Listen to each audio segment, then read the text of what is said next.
का महीना, आंवला नवमी अक्षय नवमी का दिन, भाई भोजन ध्यान से सुने। आस्था चैनल पर जितने बैठे हैं सम्मुख में, फेसबुक यूट्यूब पर जितने सुन रहे हो, बार बार ये कथा नहीं मिलने वाली, ध्यान दीजिए। लक्ष्मी जी ने कहा मैंने निमंत्रण वैकुंठ का दिया, तो मैं आंवले का वृक्ष होता है, उस आंवले के नीचे आपके लिए भी है, आंवले के वृक्ष के नीचे पूजन करने जाओ। आंवले की छाल का भी स्मरण। नवमी के दिन आंवले के वृक्ष के नीचे कुछ खाने का, मिर्ची का बड़ा फोटो खींचा, तब इनको कुछ काली मिर्ची काली मिर्ची काली मिर्ची नहीं मिलेगी। 3 घंटा बैठकर मेरे साथ आप कथा को सुनो। अभी तक दुकान पर बैठकर जो कमाया वो परिवार के लिए कमाया, और 3 घंटे यहां बैठकर जो तुम पुण्य की कमाई करोगे वो तुम्हारी खुद की होगी, जो जिंदगी सवार किसी दूसरे की नहीं है, ये अपनी कमाई, अपनी कमाई। और जितने भी आसपास से कथा सुनने आ रहे हैं, गाड़ियों में, ट्रालियों में, बसों में, छोटे छोटे मोटरसाइकिल वाहनों से, उनसे भी निवेदन है विश्वास लेकर शिव महापुराण की कथा में जाना कि मेरा शंभू मुझे मिलेगा, मेरा बाबा मुझे मिलेगा। केवल ये माता नहीं कर रही कि मेरा कर्जा चूक गया, यहां ना जाने कितने कितने बैठे होंगे जो अपने दिल की बात माइक पर कहना चाहेंगे, ऐसा नहीं है। परंतु समय की भी अवस्था रहती है, समय का भी क्रम। ये बाबा से लगाव तो तुम पहुंचे हो। शिव कथा का महाराज लक्ष्मी जी ने भगवान भोलेनाथ जी को कार्तिक का महीना, आंवला नवमी अक्षय नवमी का दिन भाई भोजन का निमंत्रण दिया।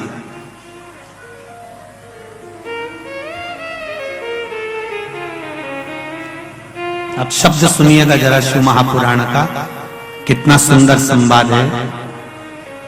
भगवान शिव जी को निमंत्रण मिला, शंकर जी ने निमंत्रण स्वीकार करा, पर शंकर भगवान वैकुंठ भोजन करने के लिए नहीं गए। अब ध्यान देना थोड़ा सा, निमंत्रण स्वीकार करने के बाद भगवान भोजन करने नहीं जा रहे हैं, लक्ष्मी जी इंतजार कर रही हैं, भगवान शिव नहीं आए। तब लक्ष्मी जी तुरंत गरुड़ पर चढ़कर भगवान शिव जी के पास आई, भोलेनाथ प्रभु आप भोजन के लिए नहीं आए। शंकर भगवान बोले मैं भोजन के लिए आ जाता, पर सारी सृष्टि का कार्य मेरे ऊपर पड़ा हुआ है, तो मैं भोजन करने कैसे जाऊं? ये घर का पति है, पूरा परिवार का जब बोझा सिर पर रहता है तो दुकान छोड़कर वो भोजन करने भी घर पर नहीं आ पाता, टिफिन मंगवा लेता है कि मेरा भोजन का टिफिन भेज देना।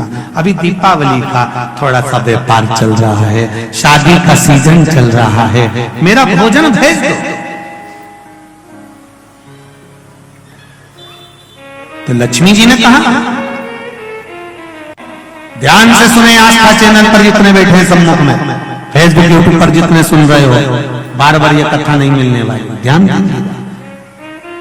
लक्ष्मी जी ने कहा मैंने निमंत्रण वैकुंठ का दिया, तो मैं कैलाश पर भोजन कैसे करा?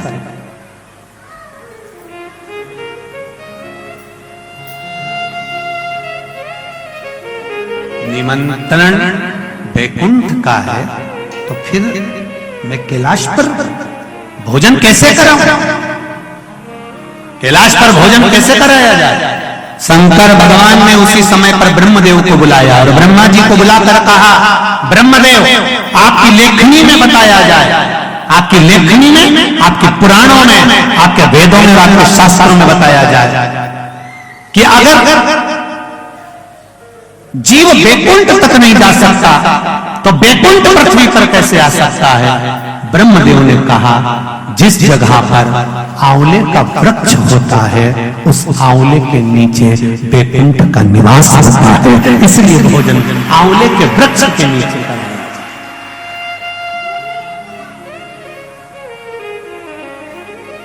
कल आंवला नवमी है, आंवले के वृक्ष की पूजन मेरी माताएं, मेरी दीदियां, मेरी बेटियां जब करें, भाई लोगों से भी निवेदन है समय निकालकर, केवल माताओं के लिए आंवले का वृक्ष नहीं है, आपके लिए भी है।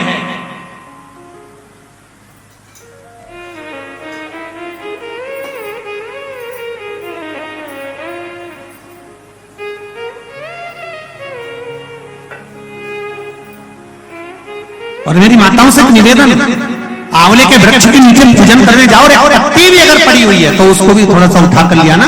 अगर घर का कोई व्यक्ति नहीं गया होगा तो उसको मस्तक पर घर में ही वो पत्ती लग जाएगी, तो बैकुंठ का भाव तो उसके पास तक पहुंच जाएगा।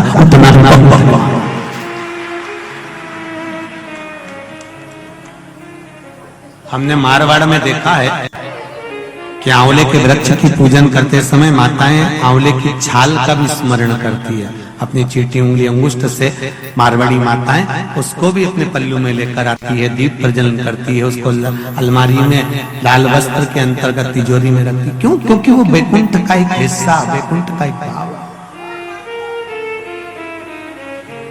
ब्रह्मदेव करें आंवले के वृक्ष के नीचे शंकर भगवान भोजन कर लें तो बैकुंठ के भोजन का फल मिलता है।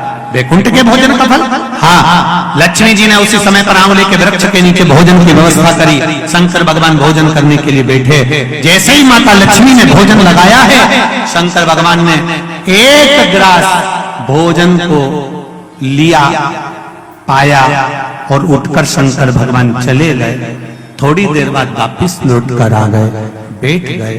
पूछा महारानी ने, माता लक्ष्मी ने, मेरे शंभु, मेरे बाबा, मेरे भोलेनाथ, मेरे प्रभु कहाँ चले गए थे आप भोजन की थाली को छोड़कर?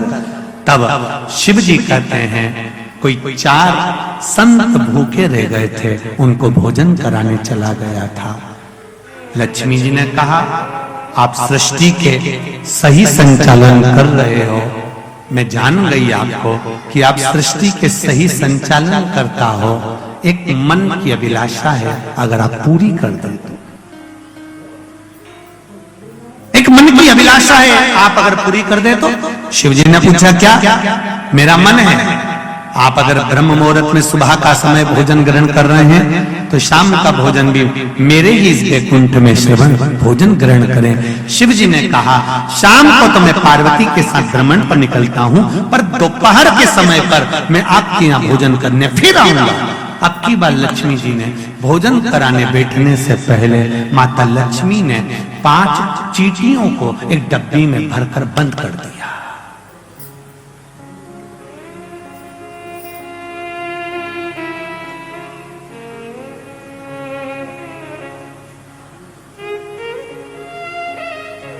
चींटियों को माता लक्ष्मी जी ने डब्बी में बंद कर दिया, भरकर बंद करा। शिव जी भोजन करने बैठे, बड़े प्रेम से भोजन पा रहे भोलेनाथ, और आवाज लगाया भोलेनाथ जी ने, अरे लक्ष्मी, तुम्हारी माता ख्याति देवी मुझको ऐसे भोजन कराती थी। तुम्हारी माता ख्याति देवी भी मुझे ऐसे ही भोजन कराती थी और मैं प्रेम से पाता था। आज लक्ष्मी, आपके हाथ का भोजन कर कर मुझे ऐसा लग रहा है कि मेरी माता, आपकी माता ख्याति देवी ही मुझे भोजन करा रही है। आपको माता के रूप में आज मैंने देखा है, जैसे ख्याति देवी को देखा वैसे आपको देखा। तब भोजन पेट भरकर शिव जी ने जब किया, आचमन करा, लक्ष्मी जी ने कहा, भगवान नारायण ने आपको पूरी सृष्टि का भार तत्व दिया है कि पूरी सृष्टि का बोझ, पूरी सृष्टि का संचालन आपको करना है, पर मेरे मन का संशय यहीं धरा की धरा रह गया। आप पेट भरकर भोजन कर लिए और 5 चींटी भूखी रह गई।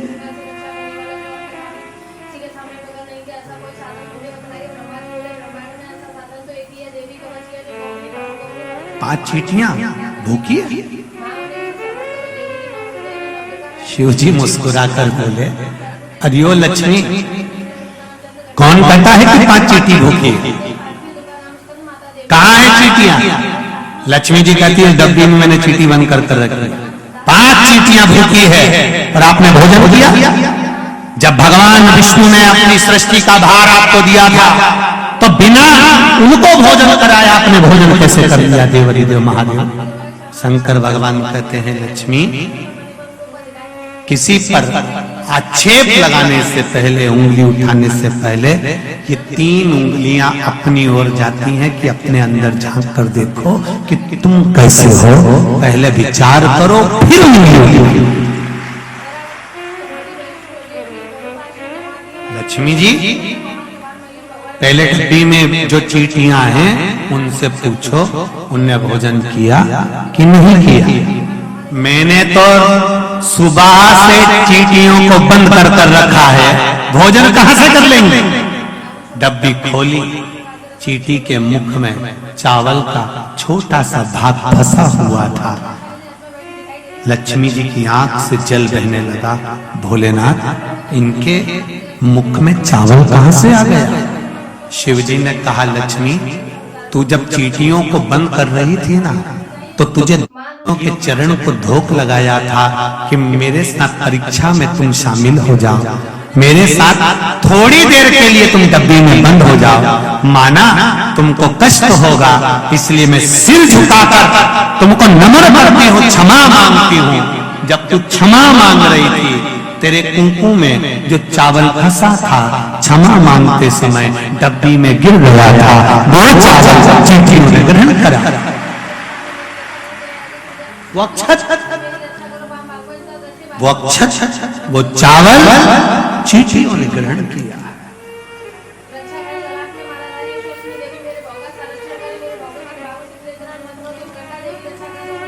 महाराज, वो चावल जो चींटियों ने ग्रहण किया,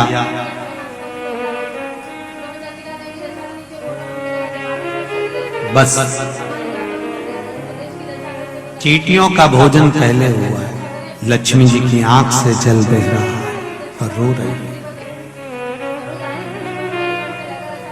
फिर निवेदन करूंगा, किसी पर उंगली उठाने से पहले, किसी को अपशब्द कहने से पहले, किसी को ताना देने से पहले, किसी को आड़ा टेढ़ा बोलने से पहले, अपने मोबाइल पर, फेसबुक पर, यूट्यूब पर किसी ने कुछ लिख दिया, किसी के लिए उस पर कमेंट्स करने से पहले 50 बार सोचो समझो कि बात सही है कि गलत है। हर एक का साथ गलत चीजों में मत दो, नहीं तो जिंदगी नरक जैसे निकल जाती है। पूरा जीवन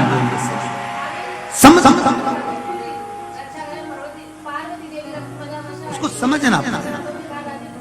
इसलिए तुम भगवान के चरणों में बारंबार प्रणाम कर कर, प्रभु हम भी शरणागत हैं, स्वीकार करो आवाज तेरी माला, भोला सब दुख काटो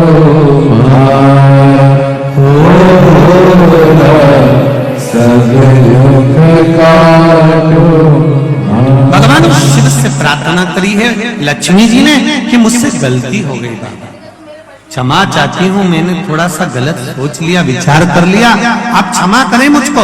शंकर भगवान ने कहा, लक्ष्मी जी क्षमा मत मांगो, एक काम कर दीजिए। क्या? बस एक कार्य चाहिए। अक्षय नवमी, आंवला नवमी के दिन जो आंवले के वृक्ष के नीचे दीप दान करेगा, शाम के समय पर संध्या काल के अंतर्गत, तो उसके घर में कभी संपदा की कमी ना हो। लक्ष्मी जी ने कहा, प्रभु आप दिया, मैं स्वीकार करता, मैं स्वीकार करता। जितने भी लोग कथा श्रवण कर रहे हैं और जो लोग नहीं सुन पा रहे हो, इस कथा की एक छोटी सी बात जनमानस तक पहुंचाइए कि आंवले के वृक्ष के नीचे आंवला नवमी के दिन शाम के समय दीप दान अवश्य करें, जिससे आपके जीवन में खुशियां समाहित हो, जीवन में आनंद की अनुभूति हो, जीवन का सुख प्राप्त। शंकर भगवान आनंद से विराजित हुए। देवराज नाम का ब्राह्मण जो चोरी कर धन लेकर शिव जी के मंदिर में जाकर बैठा था, जिसने शिव महापुराण का छोटा सा संवाद सुन लिया था और अंत में कैलाश धाम चले गया था, केवल शिव पुराण का थोड़ा सा संवाद। एक माता ने लिखा है, श्रीमती दमयंती बघेल, कृष्ण सरोवर कॉलोनी खंडवा से आई है। कहीं बैठी हो तो हाथ जरूर हिलाइएगा। दमयंती जी बघेल, जहां बैठी आप ही हैं, दोनों हाथ हिला दो। आपने पत्र में लिखा है, पत्र तो बहुत बड़ा है और उस पत्र में आपने बहुत सी चीजें लिखी है कि मेरे को पशुपतिनाथ व्रत का क्या लाभ मिला, तीर्थ का दर्शन, कॉलोनी में प्लाट अटका हुआ था, मिल नहीं रहा था, वो भी बाबा ने कृपा कर दे दिया, और भतीजे की शादी को 19 साल हो गए थे, कोई संतान नहीं थी। दे दी बाबा ने, हो गए बस। उन जल चढ़ाने के लिए जाती हो, बहुत ध्यान दीजिएगा। परिवार चलाने वालों से संबंध केवल यहीं तक का रहता। कहां तक? केवल मृत्यु लोक तक, केवल मृत्यु लोक। पर आप जिस मंदिर में जल चढ़ाने के लिए जाती हो, कौन कौन चढ़ाता है? एक लोटा जल सब चढ़ाते हो? रखो रखो रखो। जिस मंदिर में आप एक लोटा जल चढ़ाने के लिए शिव मंदिर में जाती हो, शंकर भगवान को एक लोटा जल समर्पित कर कर आती हो। शिव पुराण कहती है, परिवार चलाने वालों से संबंध केवल मृत्यु लोक तक रहता है और शंकर जी पर जल चढ़ाने वालों का संबंध अंत वैकुंठ तक रहता है। वो संबंध समाप्त ही नहीं, वो संबंध कभी समाप्त नहीं होता। ब्रह्म कुमारी आश्रम में, ब्रह्म कुमारी आश्रम की बहनें, दीदियां, आप कभी अगर जाएंगे ब्रह्म कुमारी आश्रम में तो ब्रह्म कुमारी आश्रम की दीदियां, माताएं, बहनें आपको बताएंगी कि एक बिंदु से ये जीवन चालू होता है और अंत में एक बिंदु पर जाकर समाप्त हो जाता है। एक बिंदु से चालू हुआ और एक बिंदु पर जाकर समाप्त, अर्थात वो बिंदु भी शिव है, शुरुआत भी शिव से हुई है और अंत भी शिव से ही हुआ। शुरू भी शिव से, अंत भी शिव से।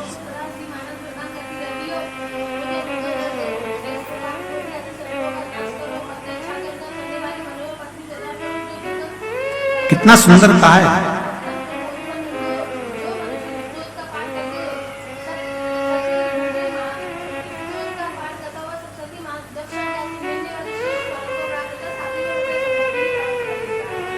नेक, ये 2GB था, क्या था? अरे जम के बोलो, 2G।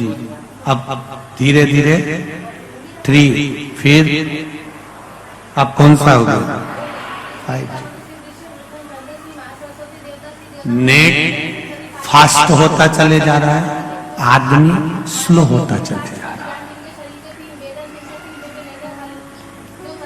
तुम खुद देखो ना, सब्जी लाने का काम पहले व्यक्ति खुद कर लेता, आदमी स्लो हो गया, कहीं जाता नहीं, आता नहीं, ज्यादा बोलो तो वो अपने को ज्ञान देने लगता है, अर्थात व्यक्ति स्लो होते चले जा रहा है। वो फास्ट नहीं हो रहा। नेट भले फास्ट हो गया पर व्यक्ति स्लो हो, शिव महापुराण की कथा वही कर रही है कि अपनी बुद्धि से, अपने चित्त से, अपने स्मरण से हमें भगवान की परीक्षा नहीं लेना है। पर लक्ष्मी जी नहीं मानी कि मुझे देखना है कि सृष्टि का संचालन सही चल रहा है कि नहीं चल रहा, सृष्टि का क्रम ठीक चल रहा है कि नहीं चल रहा, ये लक्ष्मी जी जानना चाहती है। तो लक्ष्मी जी ने भगवान विष्णु से आज्ञा ले ली। भगवान विष्णु ने कहा तेरी मर्जी, अब जा, मैं शंकर भगवान का निमंत्रण करना चाहती हूँ। शिव जी को निमंत्रण पर बुलाया। आंवला नवमी का दिन था। भगवान पूर्ण तरह से सृष्टि का संचालन कर रहे थे और लक्ष्मी जी ने आज भगवान भोलेनाथ को निमंत्रण देकर अपने वैकुंठ का भाव आनंदित करने के लिए बुलाया गया। बहुत ध्यान से सुनना, यह कथा आपने सुनी कि ना सुनी, पर हरिहर शिव महापुराण की कथा भिकन गांव की पावन धरा पर चल रही है 2 बजे से 5 बजे तक। ये हमारा सौभाग्य है कि इस कथा को हम अपने जीवन में उतारें कि आंवला नवमी के दिन आंवले के वृक्ष के नीचे कुछ खाने का नियम क्यों है। बोलो, यहाँ से पहले लोग आंवला के पेड़ के नीचे पिकनिक मनाने जाते थे कि नहीं जाते थे? आंवले के वृक्ष के नीचे बैठते कि नहीं बैठते? क्यों?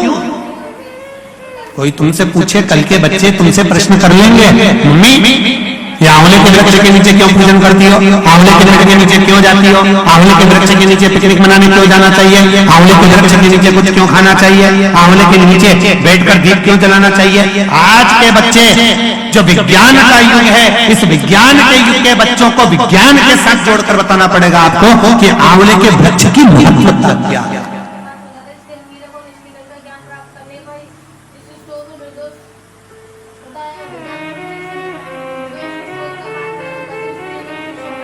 हम कई बार कथा में कहते हैं, आपको अगर शिव महापुराण पर लगता हो कि सियोर वाले महाराज जी ने ये कथा कहां से बता दी, वो कथा कहां से बता दी, तो एक बार गीता प्रेस गोरखपुर की शिव पुराण लेकर आओ, एकांत में बैठो, 1-2 घंटा अच्छे से पढ़ाई करो, उसका एक शब्द अपनी चित्त में, अपनी वृत्ति में, अपने जीवन में उतारो,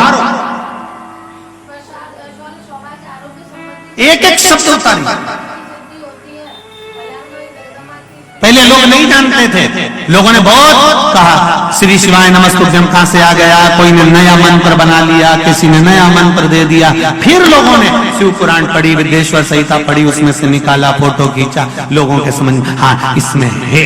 विरोध करने वालों को ये तो मालूम होता नहीं, वो तो एक ने किसी ने भेज दिया, उनने इधर से फॉरवर्ड करा, उधर भेज दिया, उधर से उठाया, उधर भेज दिया, उन्होंने पढ़ा तो ही नहीं। फिर किसी ने कहा काली मिर्ची का तो कहीं लिखा ही नहीं है, फिर किसी ने काली मिर्ची का पढ़ा, फोटो खींचा, तब इनको नहीं तो काली मिर्ची, काली मिर्ची, काली मिर्ची दुनिया में चल। जब तक पढ़ोगे नहीं तब तक ज्ञात होगा नहीं, और जब तक ज्ञात नहीं होगा तब तक लोग शिव महापुराण का कोई उपाय होगा, कोई व्यवस्थित बताया गया होगा, तो लोगों को लगेगा ये फालतू की बात है, ये कोई होता है क्या, ऐसा होता है क्या, और वो होता है।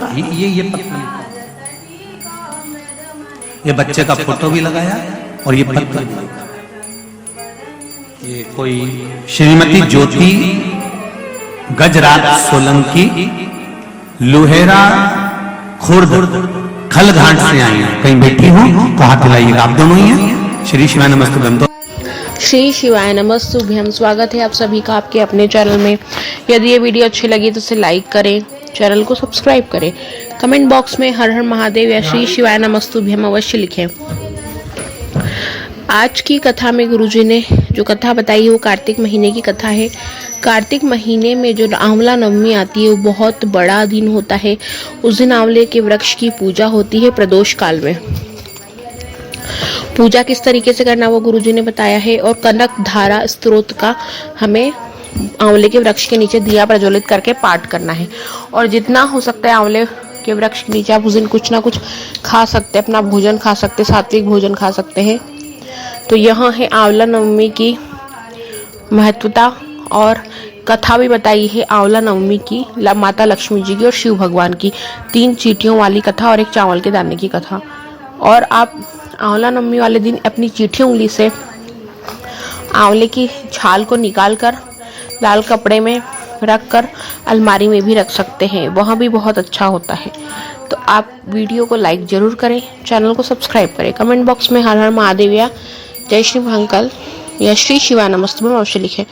गुरुजी का कहना है कि पंचाक्षर षडाक्षर मंत्र लिखने मात्र से हमें 1000 अश्वमेघ यज्ञों के फल की प्राप्ति होती है। हमारे पाप कम होते हैं और कष्ट दूर होते हैं। और प्लीज़ प्लीज़ प्लीज़ मेरे चैनल को लाइक एंड सब्सक्राइब जरूर कीजिए। धन्यवाद।